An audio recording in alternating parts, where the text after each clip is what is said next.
J'ai découvert brusquement que ça ne m'intéressait plus. J'ai tout abandonné. Pognon, pognon, pognon, pognon, pognon. Je n'entends parler que de ça tous les jours. Ce qu'il faudrait, c'est un bon boulot, bien abrutissant.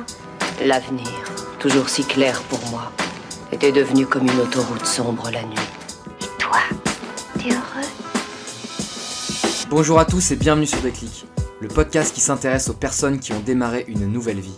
Qu'ils aient eu un déclic ou qu'ils aient pris une claque, nos invités vous racontent comment ils ont su se réinventer. Aujourd'hui, j'accueille Thibaut qui a cofondé Monsieur Moustache avec deux de ses amis. On parle évidemment de leur début dans l'entrepreneuriat, de comment ils ont trouvé l'argent pour se lancer à la création du premier prototype. Thibaut nous explique aussi quelle est la promesse de Monsieur Moustache et comment leur communication décalée leur permet de se démarquer de la concurrence. Je ne connaissais pas leur histoire et encore moins l'industrie de la chaussure, et pourtant j'adore ce qu'ils font, j'ai au moins 5 paires de chaussures de chez eux. J'étais donc très heureux de recevoir Thibaut sur ce podcast. Si le podcast vous plaît, n'hésitez pas à vous abonner sur iTunes et à me laisser une review. C'est clairement ce qui m'aide le plus puisque ça permet de recommander le podcast à des personnes qui ne le connaissent pas encore. Merci également aux différentes personnes qui m'ont encouragé en m'envoyant des messages dernièrement, ça me fait énormément plaisir et ça me motive à continuer. Bonne écoute. Eh bien bonjour à tous, aujourd'hui je suis avec Thibaut qui est l'un des cofondateurs de Monsieur Moustache. Salut Thibaut. Salut à tous, salut Théo. Peut-être Thibaut que tu peux nous donner un petit peu plus d'informations sur Monsieur Moustache, je suis pas sûr que tout le monde connaisse. Non, pas encore. Écoute, Monsieur Moustache, c'est une marque de chaussures. Donc on a lancé il y a un peu plus de 5 ans maintenant, à 3 associés, donc avec deux potes que j'ai rencontrés en école de commerce. Au départ, c'était une marque de chaussures uniquement pour les hommes, et c'est aujourd'hui une marque pour hommes, femmes et même pour enfants. Et en gros, notre idée, c'était de se dire qu'en sortant d'école, on trouvait que le marché de la chaussure était quand même très vieillissant et qu'il n'y a pas grand-chose, il n'y a pas vraiment de marque qui s'adressait à nous. On avait un peu de mal à trouver une marque qui soit à la fois jeune dans les produits et dans la communication. Donc on s'est dit, il y a une vraie opportunité sur ce marché-là, donc allons-y, lançons-nous et voyons ce que ça donne. Vous faites uniquement les chaussures ? Pour l'instant, on fait des chaussures principalement, on fait aussi des chaussettes. Ouais, il me semble que j'avais une petite boîte, c'est ça, qui s'était bien vendu. Exactement, ouais, exactement. On fait un semainier de chaussettes, donc c'est 7 chaussettes, une par jour de la semaine, un fil d'Écosse, et puis sinon des petites boîtes de 3 chaussettes. Et en fait, au début, on a tout de suite mis des chaussettes, parce qu'on s'est dit que c'est quand même assez logique de faire des chaussettes quand on fait des chaussures. Donc dès le début, en fait, on vendait des couples chaussures-chaussettes. Donc il y avait Françoise et Gustave, et on racontait une petite histoire autour de Françoise et Gustave. Donc on n'était pas des spécialistes de la chaussure au début, donc on s'est dit on va plutôt tout miser sur l'univers, la communication et là-dessus, parce que les chaussures, on va pas révolutionner le monde de la chaussure pour l'instant, donc essayons surtout de trouver une approche un peu différente de ce que peuvent faire les autres. Vous faisiez quoi tous les trois avant de lancer ce projet ? Donc on est 3.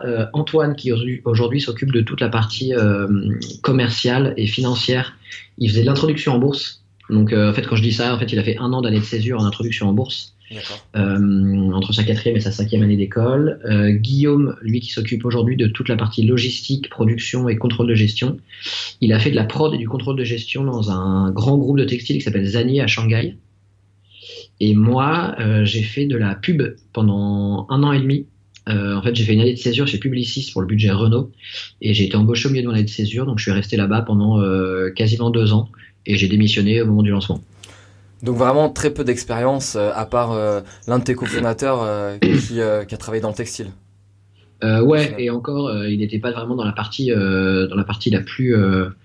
voilà, il faisait du contrôle de G, du coup forcément oui, en fait c'est surtout grâce à lui qu'on s'est lancé là-dedans parce qu'il avait des contacts pour produire en Asie, puisque notre première production a été fabriquée en Chine, donc c'est grâce à lui qu'on s'est lancé dans le textile, sinon je pense qu'on n'aurait pas osé y mettre les pieds. Ouais. Et du coup, quel a été le déclic pour vous trois ? À quel moment vous vous êtes dit ce serait chouette qu'on crée une boîte ensemble, et ouais. 2, à mon avis ça pourrait être sympa de faire de la chaussure. Et alors, les deux sont allés un peu ensemble. On était tous les 3 dans la junior entreprise de notre école. On a fait Léonard de Vinci, qui est une école de commerce post-bac à la Défense. Et on était tous les 3 dans la junior entreprise, donc on avait déjà bossé ensemble. On savait qu'on avait des profils assez complémentaires et qu'on arrivait bien à bosser ensemble. Qu'est-ce que c'est exactement la junior entreprise ? La junior entreprise, c'est des étudiants qui font des projets, grosso modo, pour des boîtes ou des associations. Et en gros, tu as un bureau de junior entreprise qui s'occupe de recruter des étudiants qui font des missions. D'accord. Donc ça permet notamment pas mal à des startups qui se lancent de trouver de la main-d'œuvre pas très chère avec des gens qui sont motivés et qui sont pas bêtes. Donc nous on avait fait pas mal de projets de démonstration de jeux vidéo dans des salons, dans des supermarchés. Donc tu vois, ça peut vraiment tout être. Ça peut vraiment être un peu tout et n'importe quoi. Moi, c'est une première expérience en contact avec les entreprises et entre vous, quoi.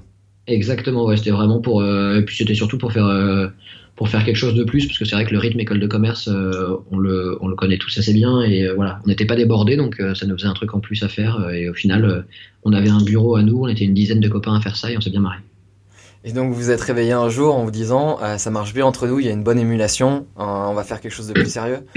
Et c'est pas exactement comme ça. La vérité, c'est que du coup, moi, j'avais commencé à bosser, donc j'étais plus en école.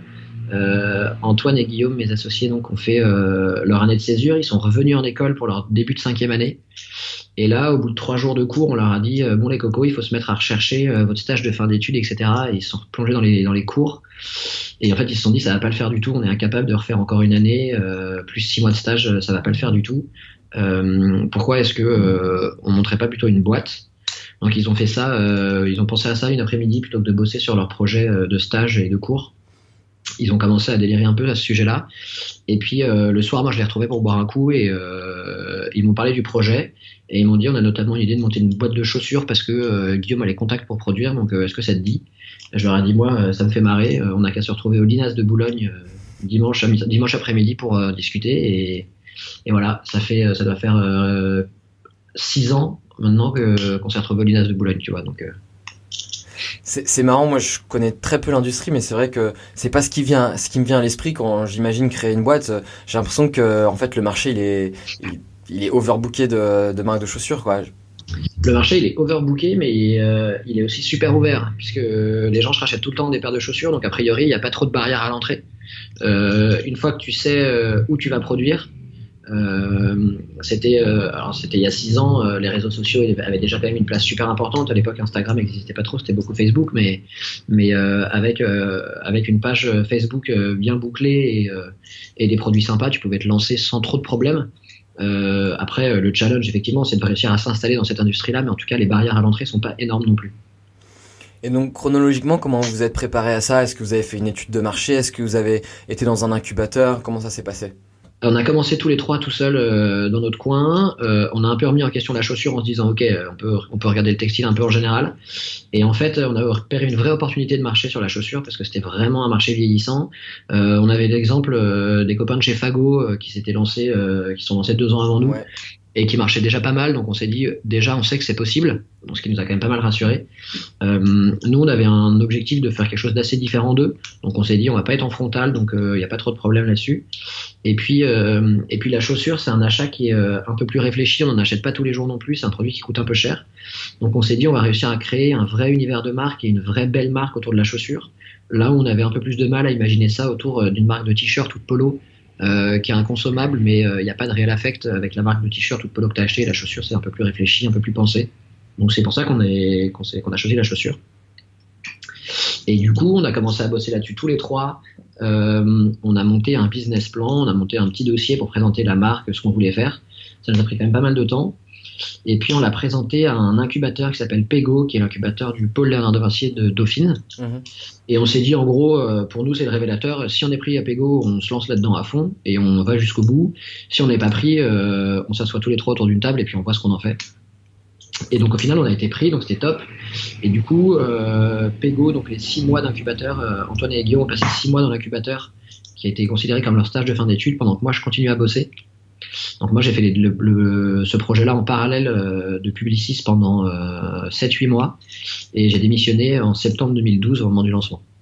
À ce moment-là, quand tu rencontres l'incubateur, est-ce que tu as déjà une idée précise des modèles? Est-ce que tu leur montres quelque chose? Ouais, on leur montre des premiers dessins. On a trouvé un styliste chaussures par contact par une nana avec qui je bossais chez Publicis. Une personne avec qui on n'a plus jamais retravaillé depuis parce que c'était pas du tout son cœur de métier non plus, mais on avait déjà des petites esquisses. Alors si je te montre le dessin de l'époque et la chaussure qui est sortie, je suis pas sûr que tu la reconnaisses, mais en tout cas on avait déjà quelque chose à montrer, ouais. Mais encore une fois, à ce moment-là, le plus important pour nous c'est plus la marque et ce qu'on va raconter que juste la chaussure en fait. La chaussure pour nous elle est quasiment accessoire à ce moment-là. Et à ce moment-là, du coup, c'était quoi la promesse? La promesse, c'était vraiment de créer une marque de chaussures pour les jeunes actifs. Parce que au niveau du style, tu me dis si je me trompe, mais j'ai l'impression que vous avez vraiment plusieurs gammes. C'est-à-dire que moi, j'ai pas mal de chaussures de chez vous, et j'ai à la fois des baskets. Là, il y a la nouvelle collection des jolies baskets blanches avec une petite couleur à l'arrière, et j'ai des chaussures un petit peu plus habillées que je mets pour le boulot, tu vois. Ouais. Et ben, le point de départ, c'est une paire de chaussures qui t'accompagne du dimanche au lundi à toutes les heures, tous les jours de la semaine. Donc, c'est de faire des chaussures qui soient assez confortables pour être portées au boulot et qui restent assez chic aussi. Donc, c'était vraiment l'objectif, c'était de faire ce mix-là. Donc ça marchait quand on avait un ou deux produits dans la gamme, de faire un peu le mix parfait. Notre toute première paire, c'était une petite paire de baskets qui était inspirée des classiques de la chaussure plus traditionnelle de ville. Donc ça marchait très bien. Le deuxième paire, c'était pareil, c'était des chaussures avec des semelles en crêpe. Voilà, on était vraiment sur un entre-deux. Et puis petit à petit, on s'est rendu compte que notre histoire, elle marchait très bien sur les produits de ville en fait, parce que c'est un marché qui est très vieillissant.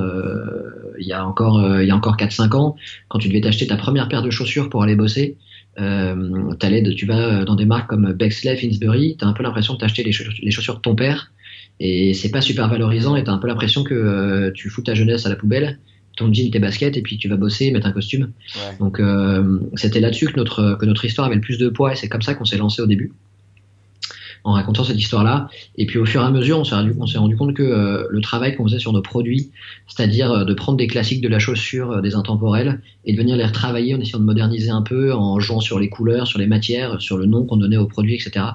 Et ben ça marchait aussi très bien sur la basket. Donc petit à petit, on a aussi commencé à décliner l'offre de basket.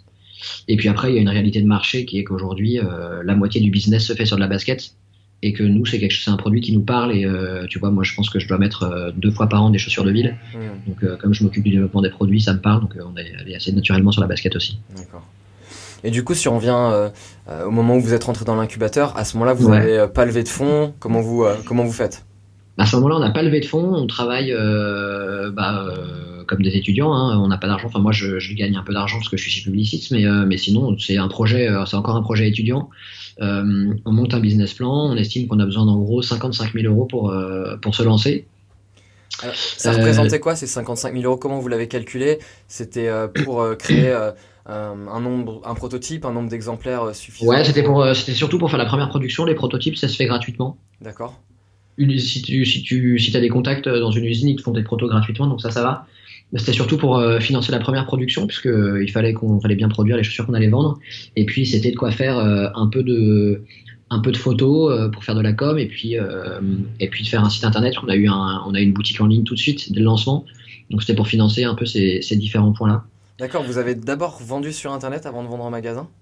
On a tout de suite fait les deux. On a toujours eu une boutique en ligne, mais en parallèle de ça, on est allé voir des distributeurs indépendants, leur présentant un peu le projet, la marque et tout. Et puis on en a ouvert 3, donc on avait 3 boutiques qui nous distribuaient au moment du lancement. Donc on s'est lancé le 12 septembre 2012. Et à ce moment-là, il y avait 3 boutiques qui nous distribuaient à Paris.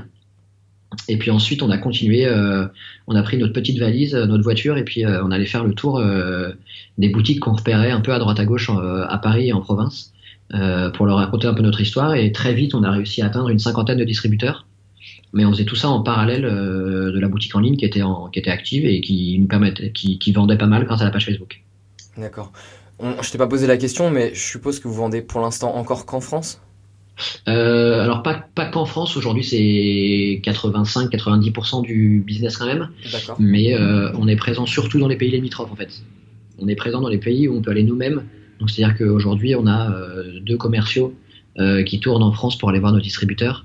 Et du coup, en fait, on considère que aujourd'hui, la Suisse, la Belgique, par exemple, on les considère presque comme des régions de France. Et en fait, c'est notre commercial France qui tourne et qui va dans ces pays-là. D'accord. Donc c'est comme ça qu'on se développe.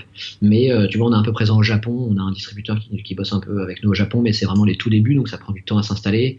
On commence à bosser en Angleterre aussi. Mais le gros de nos efforts aujourd'hui, c'est la France, parce que il faut d'abord être très fort sur son marché national avant de pouvoir penser à vraiment se développer à l'international. Si on revient sur le financement, il me semble avoir lu dans un article que pour financer le projet, vous avez à la fois demandé un prêt à votre banque et que vous avez aussi demandé un prêt à vos amis qui ont pris des actions dans la boîte. Ouais. Bah, au début, on s'est dit la banque va faire ce qu'elle sait faire, c'est-à-dire prêter de l'argent à des jeunes qui veulent se lancer pour créer une boîte. Et puis en fait, on s'est rendu compte que c'était quand même assez compliqué et que 55 000 euros, on n'allait pas les avoir comme ça, juste avec une feuille de papier. Donc on a revu un peu nos objectifs à la baisse auprès des banques. Donc on a levé 20 000 euros auprès de la banque en dette. Nous, on a mis 5 000 euros chacun. Donc on était à 35. On s'est dit ok, il nous manque 20 000 euros. Donc on a réuni tous nos copains dans une grande pièce. On leur a fait la présentation. On leur a dit voilà, maintenant on compte sur vous. On a besoin de 20 000 euros. Donc voilà, si vous pouvez, mettez ce que vous pouvez mettre chacun. Mais en tout cas, tout le monde est le bienvenu. Et si on arrive à lever ces 20 000 euros, ça valide le projet et on peut lancer la production. Donc on compte sur vous. Et donc on a eu 15 copains qui sont rentrés au capital et qui ont prêté entre 1 000 et 5 000 euros à ce moment-là. Génial, et qui ont maintenant des actions. Et qui n'ont plus d'actions aujourd'hui parce que malheureusement, pour de sombres histoires de financement toujours, et c'est un business qui est super cool mais qui est très demandeur en cash. Et on avait des problèmes de trésorerie à un moment donné, donc on a été obligé de faire sortir ces actionnaires minoritaires qui étaient rentrés au tout début pour en faire rentrer des un peu plus importants, pour pouvoir garder tout simplement pour pouvoir garder la majorité et pour pouvoir pas avoir de problème de gouvernance de société, tout simplement. Ça, donc malheureusement, vous êtes pas engueulés. Écoute, on s'est pas engueulé. Aujourd'hui, quand on en reparle, ils nous disent c'est dommage, on aimerait bien être encore au capital. Ouais, mais en même temps, ils ont quand même fait une belle opération. Mine de rien, eux, ils sont restés 8-9 mois au capital. Ils ont quand même fait une belle OP. Donc non, ils sont tous trop contents de voir que ça continue à marcher et ils sont contents d'avoir fait partie de l'aventure à un moment. À ton avis, pourquoi aujourd'hui vous avez autant de succès ? Déjà parce que je pense que le marché est en train de tourner. Notre génération commence à prendre un peu le pouvoir entre guillemets et en fait les marques qui fonctionnaient il y a 10-15 ans aujourd'hui elles savent pas répondre à nos besoins, à nos attentes, que ce soit en termes de produits, de communication, de moyens de communiquer. Enfin voilà, c'est des marques qui essayent, qui ont bien compris qu'il fallait être présentes sur le digital, etc., qui essayent de le faire mais qui ont encore leur réflexe de vieilles marques entre guillemets et qui du coup sont pas crédibles quand elles nous parlent, alors que nous en fait on parle à notre cible comme on se parle entre nous, donc du coup c'est forcément super naturel et je pense que c'est ça qui fait que ça fonctionne. Et puis après je pense que le ton qu'on utilise, notre com un peu décalé fait que du coup il y a un vrai affect qui se crée avec nos clients. Et donc ça c'est assez sympa et puis les produits qui je l'espère qui plaisent et qui j'espère continueront à plaire encore après. Pourquoi tu dis qu'elle est décalée ? Elle est décalée parce que la communication dans l'univers de la mode aujourd'hui, encore aujourd'hui, ça reste quelque chose d'assez froid, d'assez normé, d'assez cadré. On fait pas forcément n'importe quoi. Nous, on essaye de casser un peu ces codes-là. On fait des blagues. Déjà, on s'appelle Monsieur Moustache et c'est pas évident. On met des chaussures on met des moustaches sur nos chaussures. Nos chaussures, elles s'appellent pas NB2814, mais Fernand, Lucien, Marcel, Martine, Eugénie. Donc tout ça, c'est des façons un peu différentes de communiquer qui fait qu'on raconte une vraie histoire autour du produit et qu'on n'est pas juste en train de dire voilà, nouvelle collection, nouveaux produits à acheter. Est-ce que tu aurais justement une anecdote marrante à me raconter ? Donc vous avez dû aller en Chine, je suppose, pour du coup fabriquer les premiers exemplaires, comme tu disais tout à l'heure. Ouais. Comment ça s'est passé alors que vous connaissez pas l'industrie ? Je pense que vous deviez tous avoir très peur de vous faire rouler ou de vous tromper sur la matière ou de faire une énorme connerie.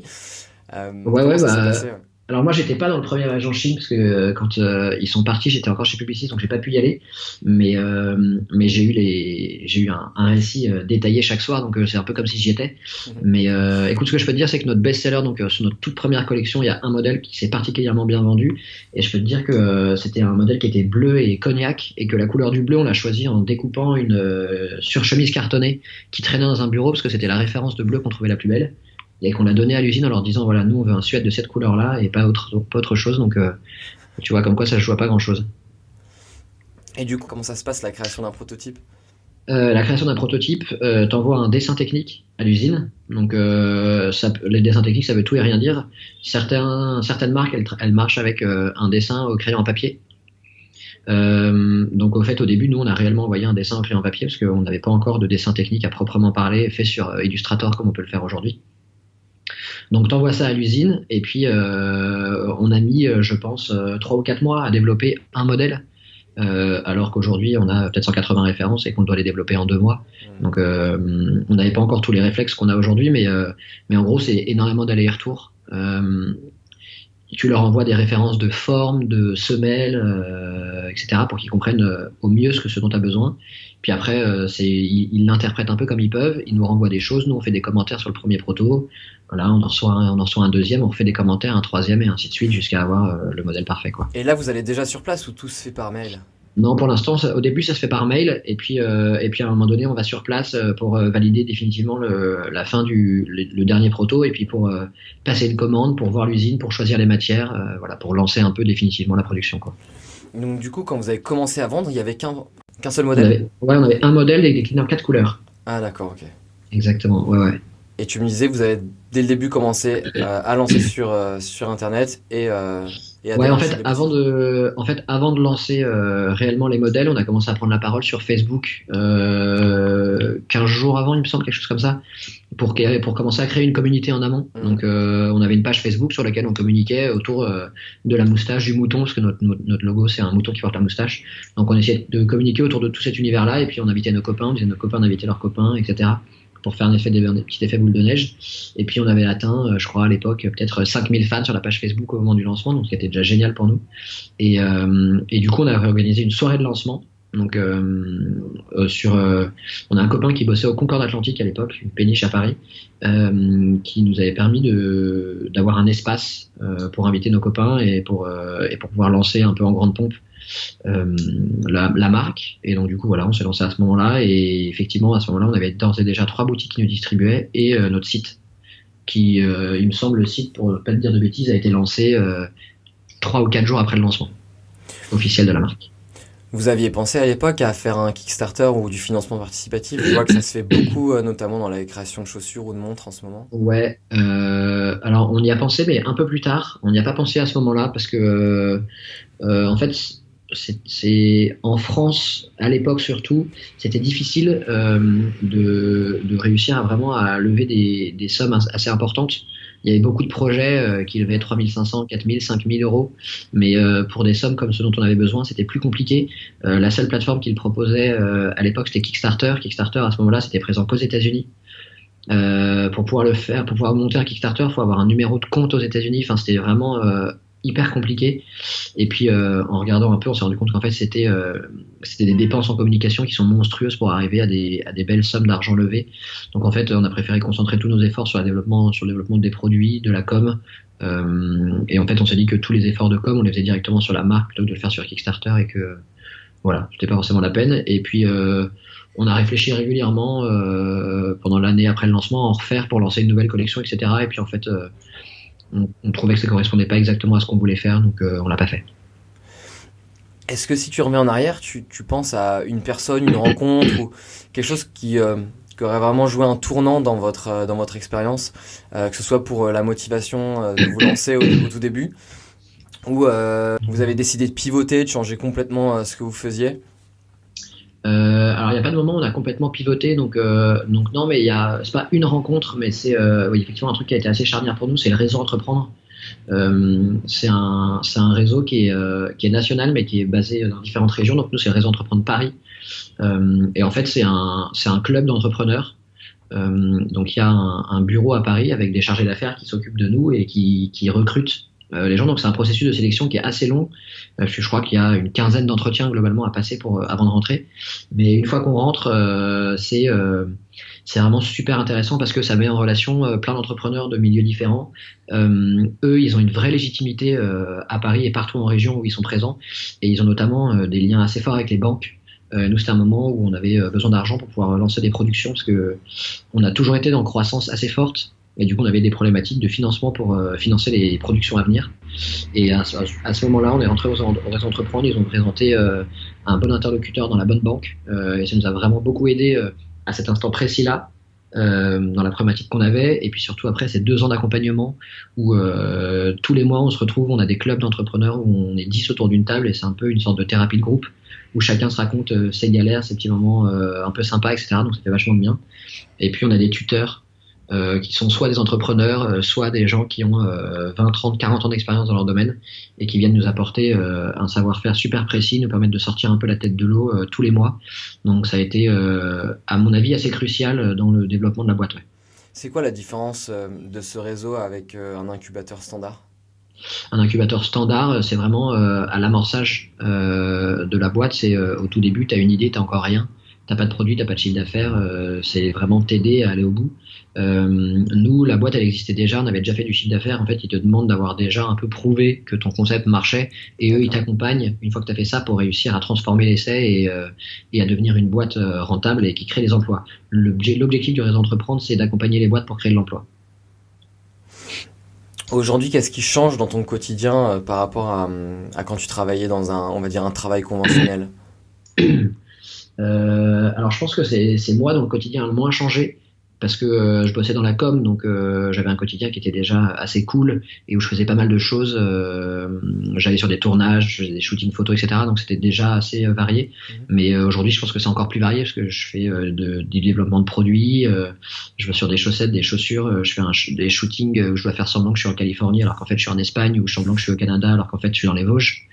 Donc voilà, et puis plein de problématiques de gestion, de management, etc. Donc c'est l'éventail des choses qu'on a à faire qui fait que c'est super intéressant, super excitant, et que tous les matins on se lève en se disant qu'est-ce qui va encore m'arriver de bon ou de pas bon aujourd'hui, mais en tout cas je sais que a priori je devrais pas avoir une journée où ça va se passer comme je l'attendais, donc c'est ça qui est assez cool. Mais je pense que typiquement, tu vois, pour Antoine par exemple qui faisait de l'introduction en bourse, pour lui son quotidien il est quand même assez différent, ne serait-ce que parce qu'il a plus de costume et plus de cravate. Ouais, ça change tout ça déjà. Ah ouais, c'est déjà, mine de rien, c'est déjà pas mal.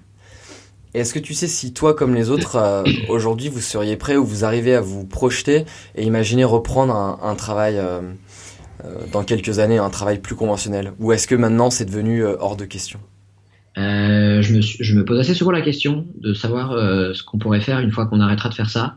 Pendant longtemps, je me suis dit que ça me poserait pas forcément de soucis de reprendre un boulot normal et de recommencer à bosser. Et en fait, plus ça va, plus je me dis que ça va être compliqué.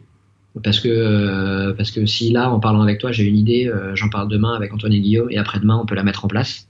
Peu importe la société dans laquelle j'irai après, si je suis pas chez moi et que c'est pas moi qui prends la décision, j'aurais du mal à le faire. Et je pense que cette liberté-là, elle a vraiment pas de prix. C'était ça d'ailleurs votre plan B, au cas où ça marche pas, c'était de reprendre tout simplement un travail ou de tenter autre chose? Ouais, alors assez inconsciemment, on n'y avait pas trop réfléchi en fait. On s'est jamais dit que ça allait pas marcher. C'était absolument pas de l'arrogance parce que en fait on savait très bien que ça pouvait ne pas marcher, mais juste quand t'as la tête dedans et que tu passes tes journées à réfléchir à ton projet, t'y crois à 100%, et si t'y crois à 100%, t'envisages pas trop cette possibilité-là, quoi. C'est peut-être la clé de la réussite d'ailleurs.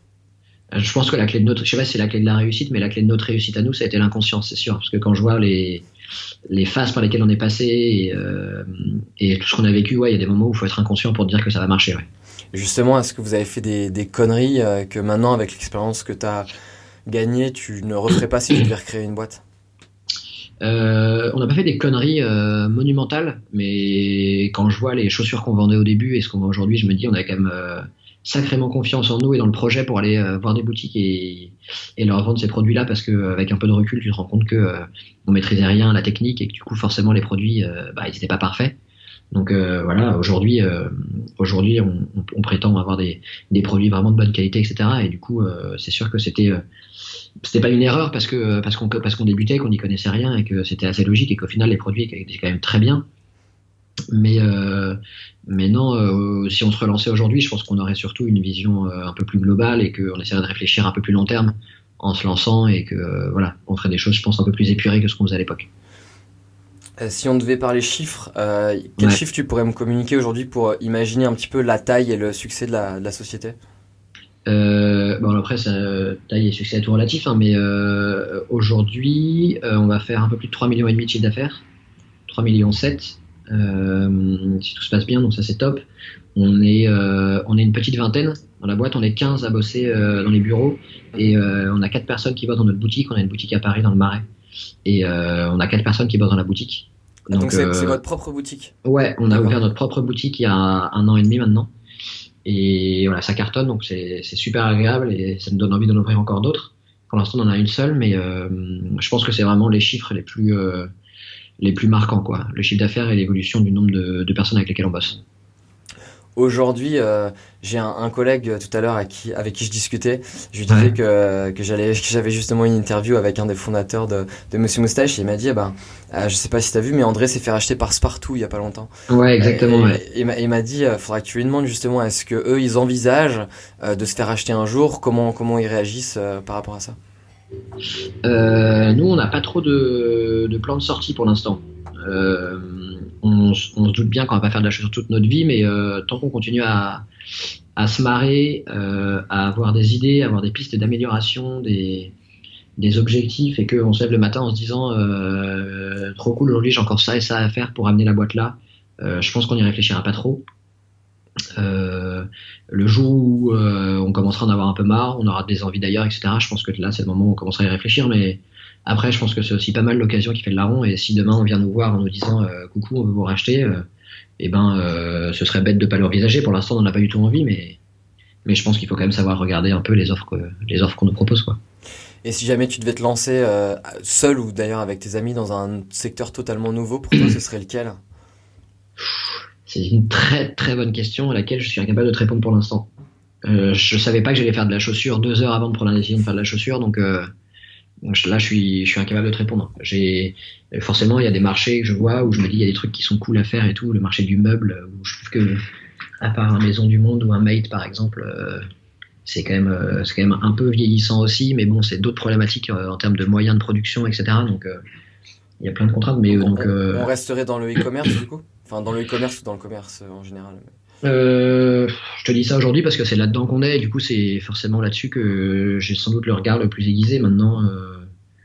Franchement, j'en sais rien. Je pense qu'avant de remonter une boîte en sortant d'une expérience comme ça, il faut prendre 6 mois pour se poser tranquillement, décompresser, essayer d'oublier un peu, enfin pas d'oublier, mais tu vois, de réussir à digérer ce qu'on a fait pendant 5, 10, 15 ans avant de pouvoir se reposer, d'avoir une autre idée de boîte. Je suis pas sûr que ce soit une super bonne idée de se replonger dans une entreprise, dans une aventure entrepreneuriale 15 jours après avoir quitté la dernière, quoi. Et du coup, peut-être dernière question. Donc, moi, je travaille dans le web avec beaucoup d'acteurs du e-commerce, et je voulais savoir la part que ça représentait pour vous de la vente sur Internet. J'ai l'impression, comme tu disais tout à l'heure, tu parlais des entreprises qui étaient un petit peu à la ramasse. Et c'est vrai que moi, je travaille du coup avec des gros groupes, et j'ai souvent l'impression qu'ils sont très très lents. Là, ils sont très peu réactifs. Ils arrivent après tout le monde. Du coup, je me demandais, est-ce que aujourd'hui, vous vendez potentiellement bien plus sur Internet que en réel? Aujourd'hui, nous, le pourcentage de vente sur le site internet, c'est 30%. On fait 30% du chiffre d'affaires sur le site, ce qui est quand même pas mal parce que on est plutôt bien distribué via des distributeurs indépendants. On bosse avec les grands magasins, le Printemps, les Galeries Lafayette, Citadium, etc. Donc, qui représentent quand même des jolis volumes. Donc, ce qui est assez cool pour nous, c'est qu'en fait, ça a toujours représenté 30%, quel que soit le chiffre d'affaires qu'on a fait. Vous faites un petit peu d'acquisition? On fait un peu d'acquisition parce que forcément il faut la chercher, la croissance. Donc après on fait comme tout le monde du Facebook Ads, Instagram Ads. On bosse avec Criteo. Du coup voilà, on bosse avec tous les acteurs du secteur. Mais je pense que la vraie différence par rapport à ces boîtes un peu vieillissantes qui sont un peu à la ramasse comme tu le disais, c'est juste que tout ça pour nous c'est naturel et qu'en fait le contenu qu'on propose il est directement formaté pour ces formats-là. Tu vois, il est fait pour ce format-là et pour le web et pour le digital. Là où des grosses sociétés un peu vieillissantes, déjà c'est long de faire changer de direction une grosse boîte, et c'est long d'adapter son contenu, c'est long de changer les mentalités, etc. Donc peut-être que dans 50 ans ou dans 30 ans, nous, on aura du mal à s'adapter aux nouvelles technologies, hein, mais du coup, comme aujourd'hui pour nous c'est super naturel, voilà, je pense que c'est aussi pour ça que ça marche particulièrement bien sur le web. Top. Écoute, merci Thibaut, c'était très complet. Écoute, trop bien, merci à toi. Comment on fait pour acheter des chaussures chez vous du coup? Écoute, si on habite à Paris, on va au 25 rue Vieille du Temple, à l'E-Shop, parce que notre boutique c'est pas une boutique mais c'est l'E-Shop. Donc on y va, c'est là où il y a toute la collection actuelle. Et puis sinon, si on est partout ailleurs, en France ou dans le monde, on va sur notre site, c'est m-moustache.com, m-moustache.com, et voilà, il y a toute la collection en ligne. Et puis sinon, si on n'est pas à Paris et qu'on veut quand même toucher les produits, on a plein de revendeurs qui sont tous listés sur le site. Super, merci beaucoup Thibaut. Merci à toi. Allez, à la prochaine. À la prochaine, salut. Salut. Voilà, l'épisode est terminé. Si vous avez 30 secondes devant vous et que l'épisode vous a plu, je vous invite à aller mettre un avis sur iTunes, 5 étoiles de préférence, ça me permettra potentiellement d'aller acheter ma prochaine paire de chaussures chez eux. À bientôt.